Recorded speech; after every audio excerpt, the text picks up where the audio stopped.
I'm Tanya Raddick, and today on Miss Art and Friends, we're going to talk to a special person who makes you be a special person. Her name is Deborah Wilbrink, and her company is called Perfect Memoirs. And she does a special thing with people by talking to them and asking them if they want to record their life story. And as you can see, she has many that she's already done here, and that's very precious. I would say that's precious that you do that. You want to tell us about how people come to you and how you got started in this business, Deborah? Well, sure. I think it's rather an unusual business to work specifically with saving life story in the form of memoir or family histories. And I first heard about it through a magazine article about a woman who does it in Canada, and they call the business career personal historian. And I thought, well, I've got all the qualifications to do that. And I was teaching high school at Cambridge High at the time and kind of thinking about moving on to a different phase of my career, because I've had many actually. And it seemed like, you know, I like history, I like older people very much, and I'm a good writer. So I thought, this sounds perfect for me. And I launched, my first customer was my chiropractor. When I told him what I was doing, he said, I've been looking for somebody. And really, I have tried all kinds of marketing. Everyone always says, how do you do your marketing? Because they're intrigued by the business. And it's all I've tried everything, but yes, word of mouth is what does it for me. Well, I know I met you at church, and you were doing the history for the Unitarian Church off of Woodmont Boulevard. How'd that go? Well, that was one of my first projects, and I had bitten off a lot, and they were so good to me. They extended the deadline. I don't have to do that anymore. And I interviewed over 40 people for that church history. I gave classes in different topics on the history. I gave 8 classes where people could come and then hear what I had to say and then correct me, you know, and I went through all their archives. So I came out with a great book. So it's not memoir would be not just for a personal history. It could be for an organizational history. It could be for a church history, a community history. Yes, I like doing those type of books too.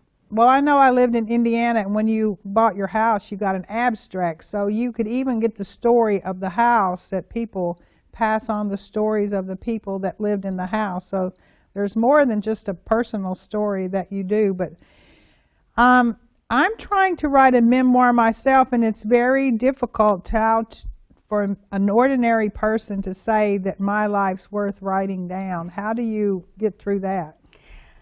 Every life story is unique. Every life story is important. And I really believe that, because I think you're here on earth to learn some lessons and to pass those lessons on. So the very first benefit out of memoir or storytelling is that you are educating others in the lessons you have learned.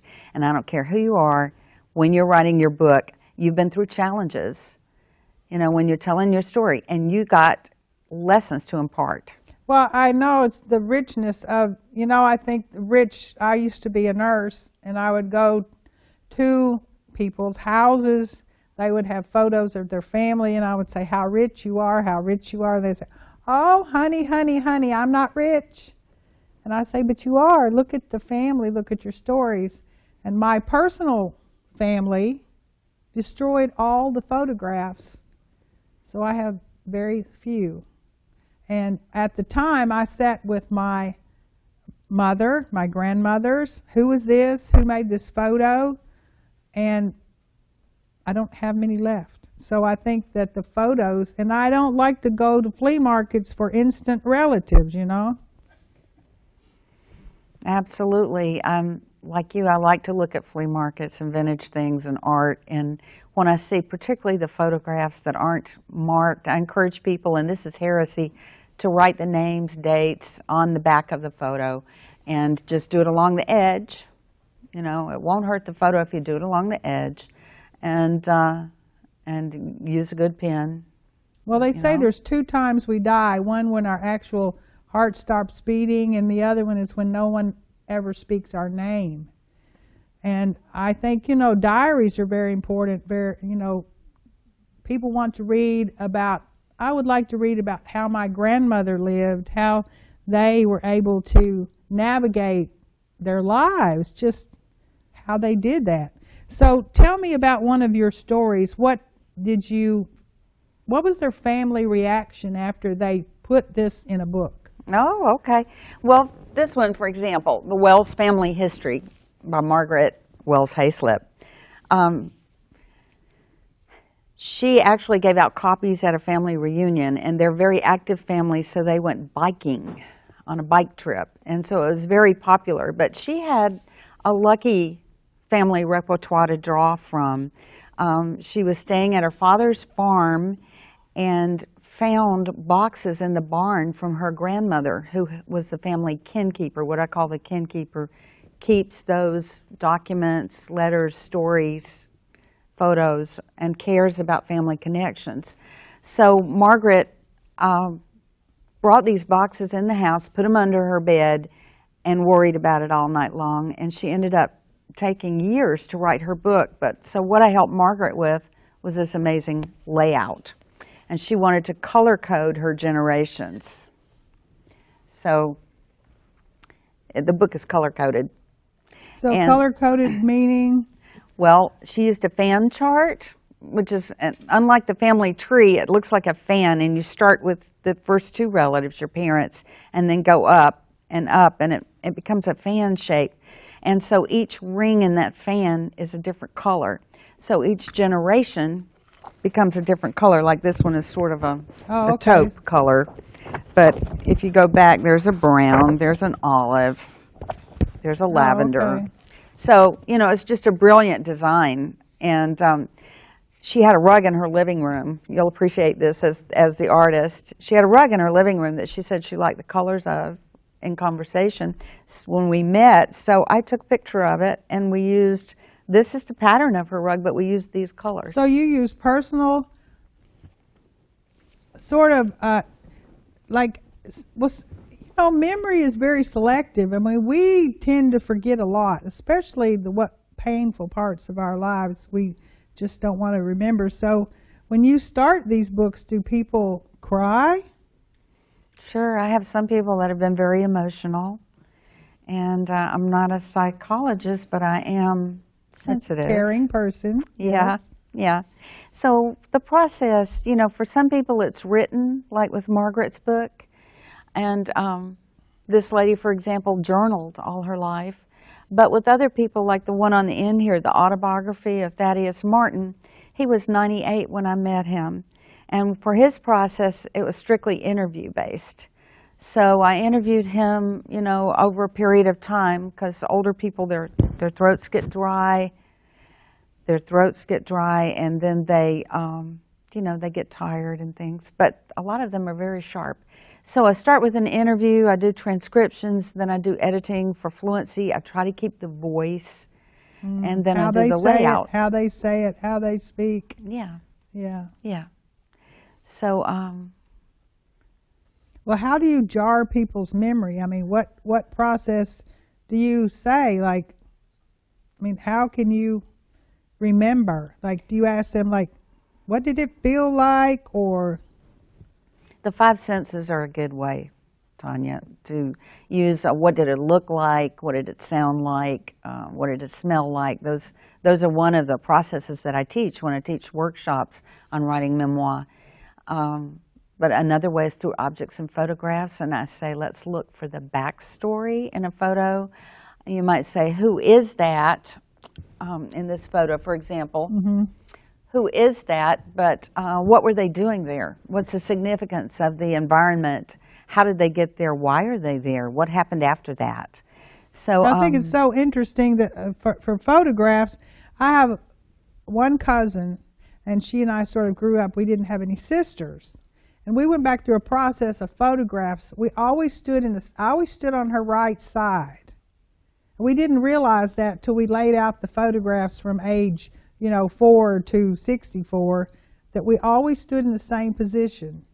And in my family photographs, we only had two entire of our lives. There were two entire family photographs. So the photographs to me say so much about who's in the picture, who's not in the picture, who's moved, where do they put their hands. And I guess you could ask the people who's not in this photograph? And what regret? Do people talk about their regrets, Seldom, occasionally.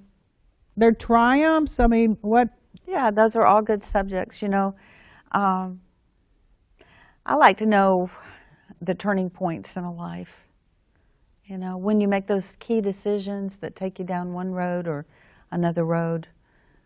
Do they talk about mentors that they have, like who were special people in their life, or? Often, yeah. We'll try to get the stories that they have about any interactions with grandparents, great-grandparents, or mentors that were older, and then their parents' stories that they might have told them. Because these are the kind of things that are lost when a person dies. If they haven't told them to someone enough, or that person, a lot of times people say, oh, my kids don't care, but it depends on the age. Usually when you get to about 50, that's when you start really thinking about who you are. But it's also a proven benefit that a teenager, for example, or a child who has some identity with the family, some idea of family Connection, history, family connection. does better in school. They are stronger, grounded. And I have actually done a child's version occasionally of someone's memoir, so that they can give it to a child in the family. Aw. Well, I think it's too that we don't realize that we have family traditions that we don't know we have. Like when I went away to school, which was, gosh, so far away from where I live, 35 miles. I went from Cross Plains to Clarksville. And I found out that my family was very different than other families when we sat down at the table with my students, whatever, friends there. And we put the biscuits like this. Everybody puts their biscuits with the middle up. And then I went home. I was 17 years old. I went home to my dad and said, how come we put the top and the bottom like this? Mm-hmm. And at that point in time, he said, why are you asking me those questions? And then when I was married, one spouse put the sorghum molasses in the refrigerator, one put them out of the refrigerator, and we had a war over where the sorghum molasses go. So, you know, those sort of like little traditions that families have that they don't even know they have. And I know that there's one way that you can tell family dynamics by the way people sit at the table, who they sit next to, who sits with their back to the kitchen, who sits with their face to the door. What have you ever studied any of those like little quirky family things that people do or ask them? People are very sensitive about that. That's what I find. I think you're taking it to a deeper level than I normally do with someone. It's with most of my stories, it's about who does what and why and how. And you're going, again, into that backstory of okay, you know, Daddy doesn't just sit at the head of the table. He might sit somewhere else, and why is that? Who's the real head of the family? That usually comes out in one story or another. Yours might come out through your questions about these memories that you have. Other people have different types of memories, and their questions are going to bring them out. Have you ever done like on that one, a wedding story? Like he tells the story, she tells the story, and it's not what I remember. Yeah, I usually there's one author, and we go with the author's version. Oh. Yep. So in other words, who gets it written down first is the winner. Yeah. Is the winner. But also, you know, as you say, memory, they're finding out memory is not a hard and fast thing. It can change over time, right. And you can reorder events. So you have to remember that these are story as well as fact. Mm-hmm. And a genealogist is going to be looking at facts and footnoting every paragraph, every fact that they throw out there as a footnote. And I work with some genealogists to do family histories too, but my focus is always on the story. Yeah, and the story, as you can even say, well, it was rumored in our family that, you know, I mean, I encourage people, because there's usually some truth behind it. And at one trade show, sometimes I take my things to a trade show, this gentleman talked to me for a while, and he told me a great story. He said, my uncle, when I was a kid, used to tell us there was a cannibal in our family. And we all said, no, this guy's pulling our leg. Well, I became interested in family history, he said, and as I went through documents and documents, this Canadian uncle had some, and lo and behold, there was a newspaper clipping in there, and this great-great-uncle had actually been in Africa on an expedition, and his partner had been captured and eaten, and he was captured too, so he probably ate some of it too. Oh. And then he came home and talked about it, you know. So what I think is that if you have a crazy family story, there's probably some truth behind it. And you should save that story. Yeah, yeah. Yeah. That makes things interesting. Well, I think it's very interesting that families run so much in patterns. I lived in Richmond, Indiana, and I lived in a house that was built in the 1800s that I had no earthly idea I could have walked across the yard to the Quaker graveyard, and I had a fifth-generation great-grandfather there. So it's very interesting that we, you know, until we know our story, we don't know who we are. Yeah, I think that's part of the craze of ancestry these days, you know, looking up your genealogy, trying to find not only the parents who raised you, but perhaps other relatives that you're not so sure about. Yeah. But I guess I'm in it for the drama and the compassion because, as you say, some people will say, well, I'm not sure my life's worthwhile. But by the time they tell their story, they find out their reason. They find out their reason for being here. Life reminiscence is actually a therapy that can be used, and I've studied it a bit too. Mm-hmm. And it brings peace to people at the end of life. For example, this guy, Robert Martin, his daughter actually commissioned this book for him, and we did it over Skype, you know, just talking because he didn't live in this state. But when he finished, Bob said, do you know, I can now list the miracles in my life, and I feel like I have had a really good life. Oh, that's so good. So he's not the only one to say stuff like that. And we do have catharsis. I think, you know, as you said, some people might cry, but I've had people say, tell me something, and they'll say, because this has been a secret. Oh. And they'll say, you're the only one I've told this to. And I encourage them to get that secret out, to get out the skeletons in their closet. Yeah, secrets damage families for sure, because it doesn't necessarily come out as the problem of the secret. Like we had secrets in my family, like I asked my grandmother, who was your father? And people go, shh, change the subject. So, I mean, when you don't know, you make up all kinds of things you think might be true. And I know, like, even sometimes adopted children, whatever, when their parents just don't say who you are, where you came from. Like this one little guy I know, he goes through every male in his town looking for his father's eyes. And so, you know, people live by their stories. You know, that's who we are. We have to live our life and accept who we are, and that we came here to, like you say, learn lessons. Figure out who we are. And all of these people, I'm sure, have thanked you in some way more than monetarily. Did you have any feedback from any of their families or? Oh, yeah. Oh, yeah. I've been told that this is much more valuable than anything else that their parents could leave them. Right. Yeah. So in other words, like it would be better for this grandmother to leave to her grandchild a story about her than just another toy, just another CD. It's a part of her that she's leaving. Recipes, have you ever done one like recipes, like they tell stories by the recipes? I helped edit a cookbook that was really interesting because for every recipe there was a story, and the story was on business management. And you don't get that every day. That's called Elbow Grease and Chicken Fat by Marilyn Mendel. Elbow Grease and Chicken Fat by Marilyn Mendel. Yeah, but I just did some editing with her. She's a great writer. But yeah, all of these, like I talked about Thad, working with him when he was 98.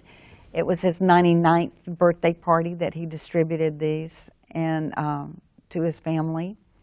And he died the following year. And I went to his celebration of life, and the minister was able to read stories from that book. Recently, I worked with the family of Wynn Mint. He's fairly well known for he and his wife Patty had the International Market and Restaurant over there near Belmont University. And I worked with him to save his stories, and We finished it just before he passed away recently. Yeah. So I'm really proud that I can bring that to people and not force my opinions on them. We talked about secrets, but if they don't want to tell, that's fine. They get the final approval. Right. Well, that's good. That's good. So has anybody, if I was to commission this, like the process, how do you do that? Well, we meet, and you'll see some samples like these. And if you're a writer, Tanya, Right. so I'm a rewriter. I would take your stuff and make editorial suggestions. Right. And then I would make some layout suggestions, how to order it, whether you want to transition, or like this book, Fires of Love, War, and Art by Ayla DeMont. She lives in Nashville, and she was a stained glass artist at one time. Mm-hmm. So we're doing stories. It's not a continuous book, but rather a story on maybe every page. Mm-hmm. Yeah. And then I tried to work with her to get it beautiful, like her work is beautiful. Right. And she's really cool. Right. And one thing she told me, you asked about my client reaction, she said, "You captured my soul." Aw. And I was really excited about that. But you can see. So did she pick out the artwork on that, or did you pick She that? gave me photos, but for example, I designed the cover. And this is some of her stained glass work here. And this is a pool in front of her house that she built with goldfish. Wow. So I just combined those two. And she's very much a nature lover, so we just combined that. And I try to get things to fit the person's personality. So how do you know how much it's going to cost? I mean, it's going to cost. I do it by the hour. You do it by the hour. And every one is different. So we'll do it in phases, like capture the stories and scan the photos, might be a phase. And then, you can stop there because everything's captured if you want. Or you can go on and have it transcribed, edited, I noticed some of these are hard covers, some are soft cover. Yeah. So those are some of the choices.